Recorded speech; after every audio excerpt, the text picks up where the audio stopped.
Et bonjour tout le monde, aujourd'hui je suis avec Gracieuse Robert. Bonjour Gracieuse, comment vas-tu aujourd'hui?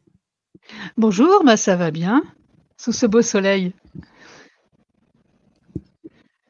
Bon, c'est bien. Comme je te disais, toi t'as 30, nous on a 40, donc on a 10 degrés d'écart, c'est pas mal. Alors aujourd'hui, je voudrais que tu te présentes un petit peu, alors parle-nous un petit peu de toi déjà, depuis quand t'écris, comment t'es arrivé à l'écriture, qu'est-ce qui te plaît, voilà, juste voilà, cette base-là, voilà un petit peu qu'on apprête à te connaître pour les gens qui ne te connaîtraient pas. Bah, j'écris depuis très, très longtemps. Je me rappelle avoir écrit une petite histoire, quand j'avais une dizaine d'années et j'ai écrit une autre histoire pour, un enfant que je gardais. J'avais, 14-15 ans par là et après, comme je dis, je suis sortie du bois, bien, bien, bien après, en 2017 pour le premier.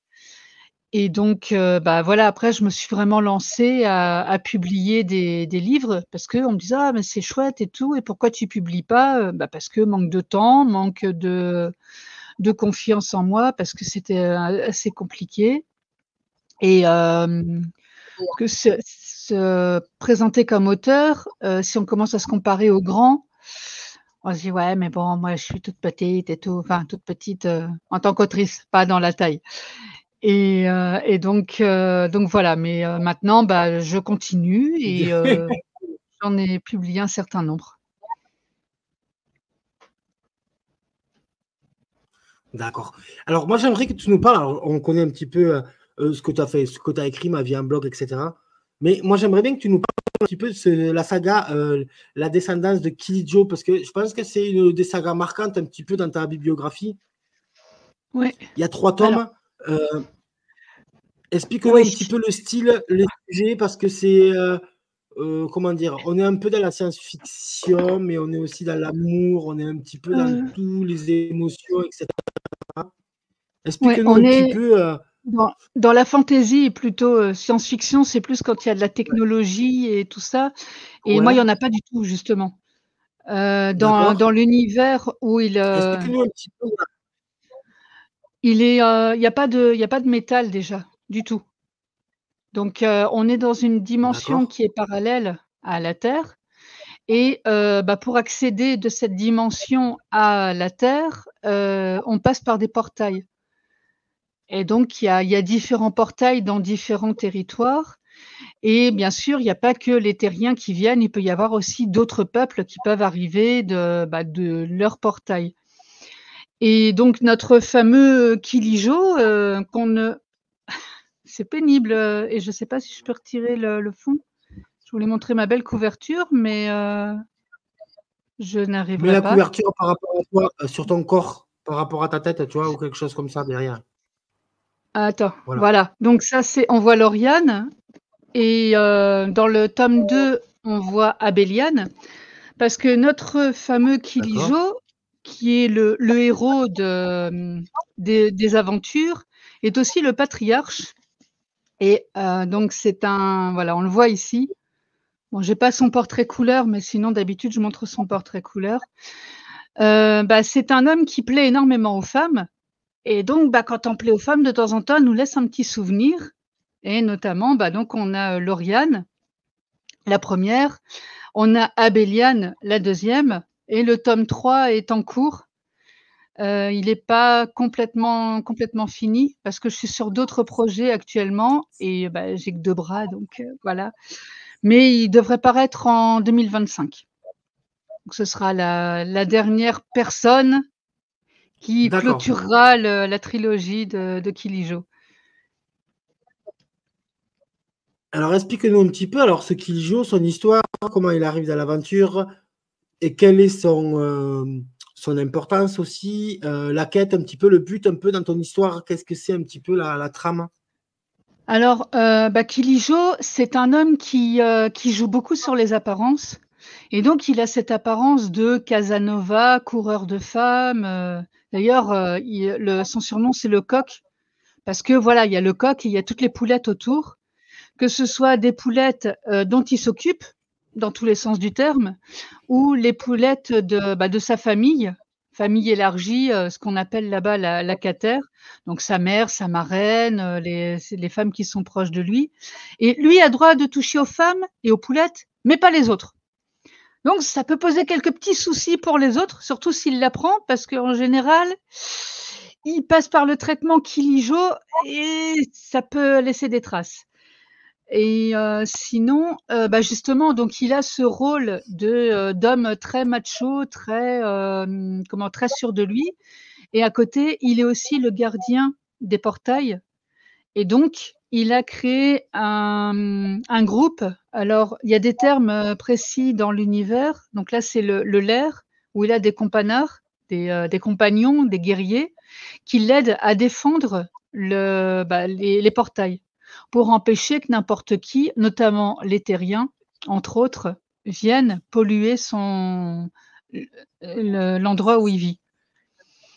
Et donc, voilà, déjà, la grosse thématique de cette trilogie, c'est le fait de jouer sur les apparences. Donc, entre le mec qui a l'air de se foutre de tout et en fin de compte, bah non, il donne cette apparence-là, mais personne ne sait son vrai rôle derrière et l'importance de son rôle.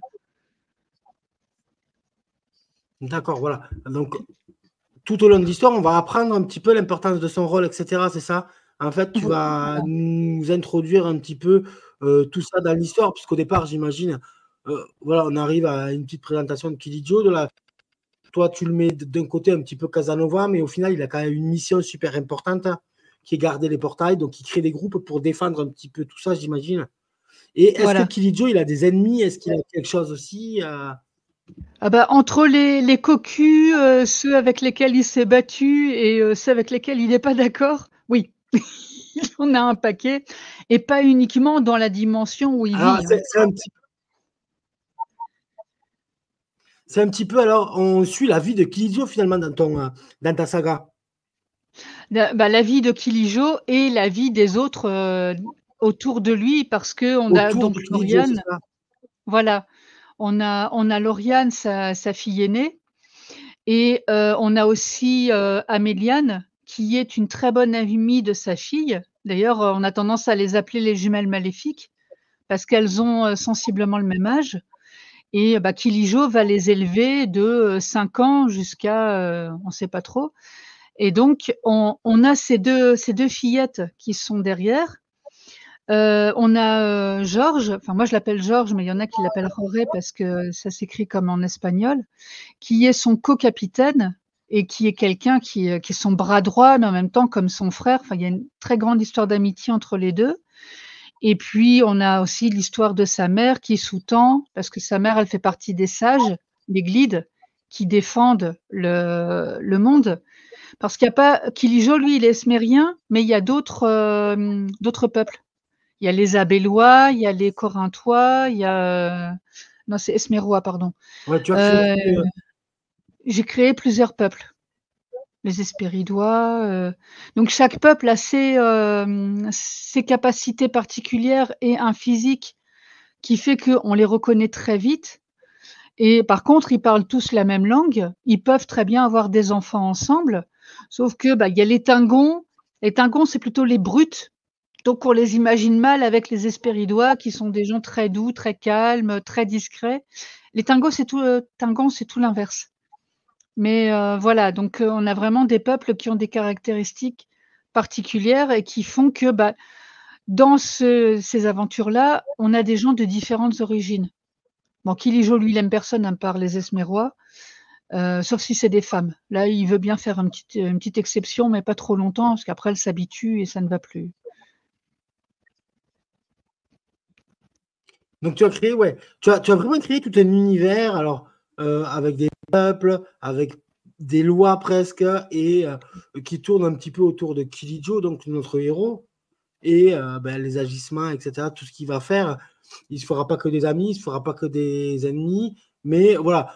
Est-ce qu'on est un petit peu, moi je le vois un petit peu comme une vie, tu vois ce que je veux te dire, comme ça pourrait être nous finalement dans une vie, dans une globalité. On ne se fait pas que des amis, on ne se fait pas que des ennemis, tu vois ce que je veux dire. On est dans une vie réelle presque, à travers un monde totalement fantasy, comme tu l'as dit, mais Voilà, il y a quand même une part de réalité, le machisme, etc. Il y a des choses bien connues de notre monde, quoi, de notre Oui. réalité. Ah oui, bah, il y a toute cette thématique de la paternité et de la famille. Parce que en gros, un jour, il reçoit une lettre qui lui dit: «Coucou, tu es papa et la maman, elle est morte, donc il faut que tu récupères la gamine». OK, donc ça fait des années, enfin Ouais, c'est un petit peu la même dans chose. voilà, dans ce monde-là, on appelle ça des cycles, mais ça fait des cycles et des cycles que sa mère lui dit: «Arrête de faire l'andouille, range-toi, sois plus sérieux et tout», et lui se pointe pour dire: «Coucou maman, tu es grand-mère». OK. Donc il y a toute cette thématique-là, bah, l'intégration de la petite fille dans la, comment? Dans cette, nouvelle famille, le deuil de la mère. Il y a une mère de remplacement. Lui doit se faire sa place en tant que père, vis-à-vis d'elle. Donc il y a la création du lien entre les 2.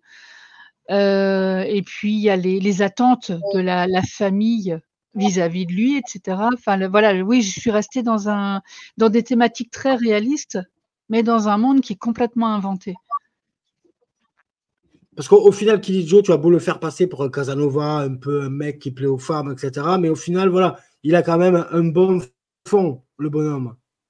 Oui, mais ce qu'il y a, c'est que moi-même je le dis, alors je sais pas si je peux dire ça comme ça, mais je dis: «Mais c'est un connard».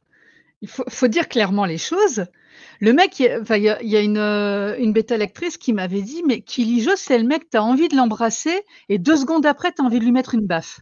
Voilà, c'est lui. Ouais, Il est alors, je vais pas dire qu'il est humain parce qu'il ferait des bonds comme ça s'il m'entendait, mais voilà, il a vraiment ces caractéristiques-là, c'est qu'il est pas parfait. Alors, je suis pas dans l'anti-héros, mais je suis plus dans l'homme qui est, bah, voilà, qui a ses failles, qui a ses paroles. Il y a des moments, tu le regardes, tu dis: «Mais tu as vraiment dit ça? Tu le penses vraiment?» Enfin des et voilà, oui, il est très réaliste et oui, par moments, voilà. même moi, quand je relis, Ouais, voilà, comme tu dis, il est à la fois ça, mais au final, voilà, je sais pas comment dire.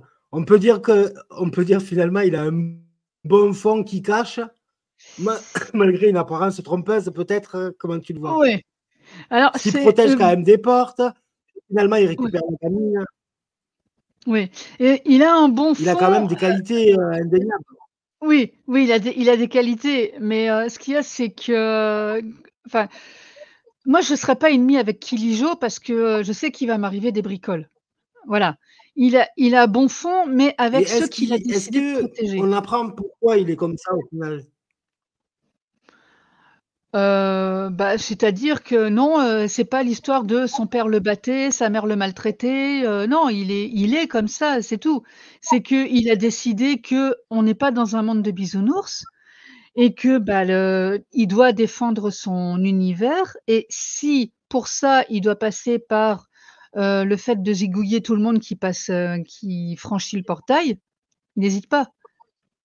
Donc c'est pour ça que dire qu'il a un bon fond, moi je veux bien, mais voilà, c'est pas non plus un enfant de cœur, hein, et il y a rien qui explique, ça particulièrement. Il est comme ça, point. Et est-ce que ce personnage-là, s'est inspiré de peut-être quelqu'un que tu as rencontré dans ta vie ou pas du tout, ou c'est plusieurs personnages réunis au même endroit ou... Oui, c'est plusieurs personnages.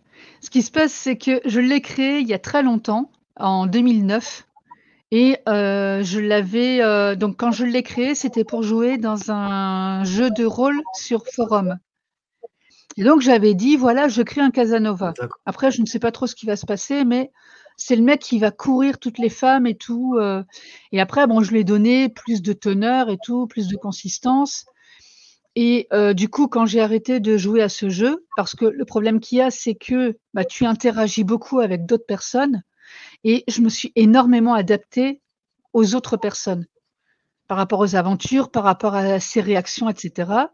À un moment, j'en ai eu marre de me conformer à quelque chose qui ne me convenait plus, donc j'ai dit: «On arrête tout» et après j'ai dit: «Voilà, moi je vais lui donner l'histoire que moi je voulais lui donner à la base». Donc c'est un mélange de tout, de des il a des réactions que moi je pourrais avoir, il est inspiré d'autres personnes que je connais, des personnes que j'ai côtoyées pendant un temps. Enfin voilà, c'est pas une personne en particulier, j'ai pas un modèle, c'est une personne à part entière. En fait, c'est un personnage quand même qui est hyper travaillé, parce que c'est un personnage que, tu vois, en 2009, en 2024, Ouais. c'est un personnage qui a plus de 6 ans, on va dire, tu vois ce que je veux dire, dans l'esprit, fait 5 ans, et comment dire, il est ultra travaillé, tu as eu le temps de mettre en place vraiment toute une mécanique, des réactions, etc. Et Ouais. presque, voilà, quand tu en parles, c'est une personne à part entière, finalement. Il a des traits de caractère, il a un physique aussi, Ouais. il a un passé, il a un passif, il a un futur. Voilà. Voilà. Et au niveau de la descendance de Kili Joe, le 3, il va sortir en 2025. Et est-ce que tu as prévu d'autres ouvrages ensuite? Dans l'univers, oui.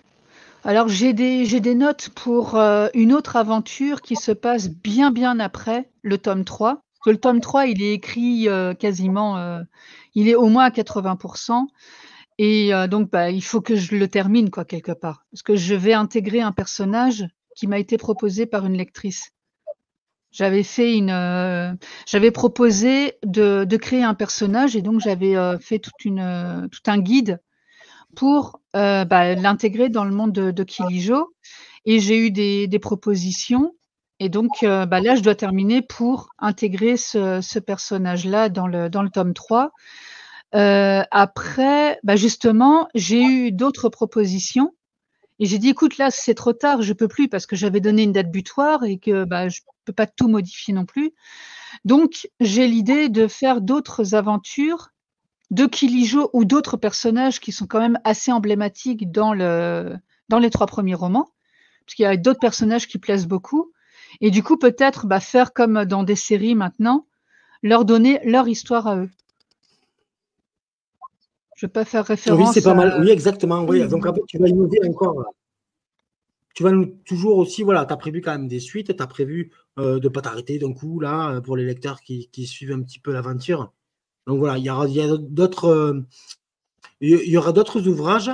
Et ensuite, comment dire, tu as écrit autre chose après Kilijo? Là, tu nous parlais des projets en plus, etc.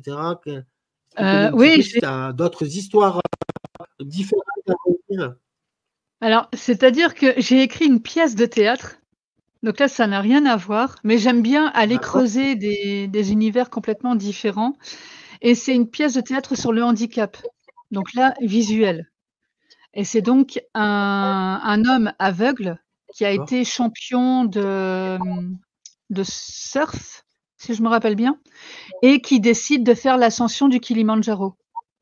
Et donc il a besoin de garanties, bah, surtout D'accord. garanties morales et financières de son frère qui est aveugle aussi. Mais lui, il y en a un, c'est par accident et l'autre, bah, c'est parce qu'il a eu dégénérescence de l'œil, des yeux. Et donc, bah, c'est aussi un peu la collision entre les 2 frères parce qu'il y en a un qui est très strict et tout, qui veut vraiment que tout soit bien balisé. Je te laisse deviner lequel. Et l'autre qui dit: «Ah ouais, c'est bon, on y va, allez, on prend les sponsors et puis on prend le pic et on y va, quoi». Et donc ça va se jouer au mois de septembre à Ecosyn, en Belgique. Et du coup, bah, voilà, il y a un moment où, je peux plus m'occuper D'accord. de Kilijo, m'occuper des répétitions du théâtre parce que c'est pas moi qui c'est pas La moi qui pièce, la elle va mets être en jouée, scène. ouais. Elle va être jouée. Il y a une Oui. troupe qui va la jouer, c'est ça? Voilà, il y a une troupe qui va la jouer et donc je participe aux Ah, c'est répétitions. génial ça. Ouais, ouais, c'est génial et je suis là, bah, pour voir s'il y a des questions ou si on doit corriger quelque chose ou quoi. Enfin voilà, je viens aussi assister aux répétitions et du coup voilà, pendant ce temps-là, bah, je peux pas aller m'occuper de Kilijo, des notices et cetera donc c'est pour ça que ça va prendre du retard, Non, mais oui. c'est génial, quoi. Bravo, en tout cas, gracieuse Robert. Bravo. Une pièce de théâtre, bon, qui arrive elle va être jouée quand exactement? Au mois de septembre, T'as les 21 dates? et 22 septembre, Ouais, au mois de septembre. oui, 2024. Tu partageras des petites vidéos, peut-être des photos, des choses comme ça? Oui, on va créer un événement, bientôt, début du mois d'août, parce qu'on attend l'affiche et alors là, après, oui, là, je vais vous marteler, hein, là, je vais mettre des petits Et ça extraits, serait, on photos. Ouais. Bah, c'est Donc, assez génial, hein. En tout cas, bravo, Gracieuse. Eh bien, écoute, on te souhaite plein de succès pour cette pièce de théâtre. Et puis, eh merci. ben, à très très vite, Gracieuse. À très, très vite. Ciao, ciao. Ciao.